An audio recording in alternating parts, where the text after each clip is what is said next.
యాదాద్రి భువనగిరి జిల్లా ఆలేరు పట్టణ కేంద్రంలో గురువారం మాజీ మున్సిపల్ చైర్మన్ వస్పరి శంకరయ్య మీడియాతో మాట్లాడుతూ మొన్న చీరల పంపిణీ కార్యక్రమం సందర్భంగా ఎమ్మెల్యే బీర్లయ్య మాట్లాడుతూ ఆలేరులో మాజీ చైర్మన్ ఎలాంటి అభివృద్ధి పనులు చేయలేదని తెలిపారని, అది అవాస్తవమని, తన హయాంలో సుమారు 35 కోట్ల రూపాయలతో అభివృద్ధి కార్యక్రమాలు చేయడం జరిగిందని అన్నారు.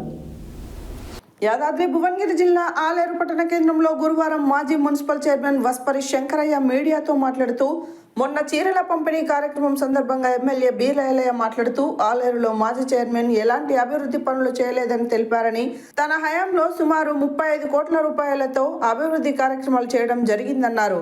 ఇది తెలుసుకోకుండా వారు మాట్లాడడం ఓట్ల కోసం వస్తుండని, గతంలో ఎస్సీ భూములు తీసుకున్నాడని చెప్పడం సిగ్గుచేటని అన్నారు. అలాగే నేను 11 సంవత్సరాల నుండి రాజకీయాల్లో ఉన్నానని, కానీ ఎవరి ఒక గజం భూమి కూడా కబ్జా చేయలేదని, మరి లక్ష్మీ నరసింహస్వామి పాదాల దగ్గరికి మా కుటుంబంతో సహా తడిబట్టతో వస్తానని, మీ కుటుంబ సభ్యులతో వచ్చి బయట ఎవరి భూమి కబ్జా పెట్టలేదని ప్రమాణం చేయాలని, మేము చేస్తామని మీరు చేస్తారా అని సవాల్ విసిరారు. చిల్లర రాజకీయాలు మానుకోవాలని తెలిపారు. ఈ కార్యక్రమంలో బీఆర్ఎస్ నాయకులు జంపాల దశరథ, పత్తి వెంకటేష్, జల్లి నరసింహులు, ఎండి గొరెమియా, దయాల సంపత్, జూకంటి పెద్ద ఉప్పలయ్య, శివమల్లు తదితరులు పాల్గొన్నారు. ఎమ్మెల్యే గారు మరి వాళ్ళు చీరల పంపిణీ కార్యక్రమంలో వచ్చిన సందర్భంగా మాజీ చైర్మన్ ఏం పని చేయలేదని చెప్పేసి మాట్లాడడం జరిగింది. మాజీ చైర్మన్ గారు సుమారు 35 కోట్ల రూపాయల వర్కులు చేశారు. PUFIDC నుంచి 20 కోట్ల రూపాయలు, మున్సిపల్ ఫండ్స్ 9 కోట్ల రూపాయలు, SDF ఫండ్స్ అన్నీ కలిసి 35 కోట్ల రూపాయలు పెట్టి మరి ఆలేరులో అభివృద్ధి చేయడం జరిగింది. ఆలేరులో అభివృద్ధి కొరకు మాజీ ఎమ్మెల్యే గారు సునీతా మహేందర్ రెడ్డి గారి నాయకత్వంలో 20 కోట్ల రూపాయలు తీసుకొస్తే ఎస్సీ కాలనీ, బీసీ కాలనీ, మరి మన మెయిన్ రోడ్ బట్టి బోత్ సైడ్ 2 సైడ్లు సైడ్ డ్రైన్ నిర్మాణం చేయడం జరిగింది. అదేవిధంగా ఇంకా ఎక్కడెక్కడ ఉన్నటువంటి అన్ని వార్డులలో కూడా అభివృద్ధి చేయడం జరిగింది. మరి కళ్ళు లేని కబోదిలా మాట్లాడడం అది సరికాదని చెప్పేసి సందర్భంగా నేను మనవి చేస్తూ ఉన్నాం.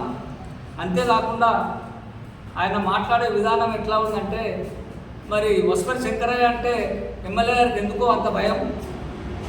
మళ్ళా శంకరయ్య వస్తున్నాడు, వాళ్ళ తమ్ముడు వస్తున్నాడు, మళ్ళీ ఓట్లేయమంటాడు. మరి ఓట్లేస్తే ఎస్సీ భూములు పుంజుకున్నాడు, ఇప్పుడు నీ భూములు కూడా పుంజుకున్నాడు అని చెప్పేసి ప్రస్తావించడం జరిగింది. నేను ఒక్క గజం భూమి అయినా గతంలో 11.5 సంవత్సరాలు సర్పంచ్ చేసినప్పటితో పాటు ఇప్పుడు 5 సంవత్సరాలు మున్సిపల్ చైర్మన్గా చేశాను. ఒక్క గజం భూమి నేను ఎవరిదైనా అన్యాయప్రాంతం చేసి ముందుకున్నట్టయితే, అన్యాయంగా నేను కబ్జా పెట్టినట్టయితే, నేను దేనికంటే దానికి నువ్వు ఎప్పుడైనా మరి గిరి ప్రదర్శన చేస్తావు కదా లక్ష్మీనరసింహస్వామి దేవుని చుట్టూ, నువ్వు నమ్మిన దేవుని దగ్గరికే నేను పాదాల దగ్గరికి వస్తా, తడిబట్టలతో మా పిల్లలతో సహా కుటుంబ సభ్యులతో సహా వస్తాం, మీ కుటుంబ సభ్యులతో సహా వచ్చి నేను వైట్ పేపర్ను నేను ఎక్కడ నేను అన్యాయం చేయలేదు, ఎవరి భూములు పుంజుకోలేదు నేను ప్రమాణం చేస్తా, మరి నువ్వు కూడా అదే ప్రకారంగా తడిబట్టలతో నీ కుటుంబ సభ్యులతో వచ్చి అదే మరి లక్ష్మీనరసింహస్వామి పాదాల కాడ ప్రమాణం చేయాలని చెప్పేసి సందర్భంగా డిమాండ్ చేస్తూ ఉన్నా. అంతేకాకుండా నేను దగాకోరునా, మీరు దగాకోరా, ప్రజలు గమనిస్తూ ఉన్నారు. నీ క్లిప్పింగ్స్ అన్నీ 100 కొద్ది క్లిప్పింగ్స్ ఉన్నాయి. నువ్వు మాట్లాడిన మాటలు, నీ మాట్లాడిన క్లిప్పింగ్స్ నాకు 200 మంది, సుమారు 200 మంది పంపించు. హైదరాబాద్ గుణశంకర్ గారు అని చెప్పి సంపాదించడం, అప్పుడే మన వాళ్ళందరూ కుటుంబ సామాజిక వర్గం వాళ్ళందరూ నిన్ను మరి నిలదీశారు. నువ్వు ఎన్నెన్ని ఎక్కడెక్కడ కబ్జాలు పెట్టావు, గుట్ట చుట్టూ ఎన్ని కబ్జాలు పెట్టావు, చెల్లూరులో ఎన్ని కబ్జాలు పెట్టావు, నీ గుట్టలన్నీ ఏమేమవుతున్నాయి అన్నీ కూడా ప్రజలందరూ గమనిస్తూనే ఉన్నారు. అది నేను అనవలసిన అవసరం లేదు, అది నేను విజ్ఞతకే వదిలేస్తున్నా. నాదేమన్నా ఒక్క గజమే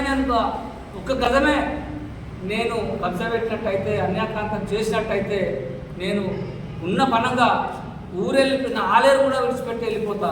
నువ్వు దేనికి సిద్ధమో నువ్వే డిసైడ్ అయ్యి. నేను ఏడికి రావాలనో చర్చకు సిద్ధం. మీరే టైం పెట్టండి, మీరే ప్లేస్ నిర్ణయించండి, మీరే టైం పెట్టండి. ఎవరెవరు వస్తారో చెప్పండి, నేను ఎవరు రావాలో మీరే చెప్పండి. అంతే తప్ప అనవసరంగా మీ సడ్డకు తమ్ముడు ఎవరో ఇక్కడ, మీ అన్న సడ్డకుడు ఎవరో ఇక్కడ పోటీ చేస్తున్నారని చెప్పేసి మా తమ్ముడు పోటీ చేస్తున్నారని చెప్పారు. అది తప్పు. మీరు మతి భ్రమించి మీరు మాట్లాడుతూ ఉన్నారు. అది కరెక్ట్ కాదని చెప్పేసి కూడా ఈ సందర్భంగా గుర్తు చేస్తూ ఉన్నాం. ఎందుకంటే ఎటుకొడుక నాకు పదవి ఉన్నది, నాకు అధికారం ఉన్నదని చెప్పేసి ఎట్లా మాట్లాడినా అందరూ నమ్ముతారు అనుకుంటున్నారు. ఎవ్వరు నమ్మే సత్యంగా లేదు. అందరూ కూడా ఎవరు ఏందనేది గుర్తిస్తూ ఉన్నారు. మీరు ఏది మాట్లాడినా దాని మీద మీ విజ్ఞతగా వదిలిపెడుతున్నా.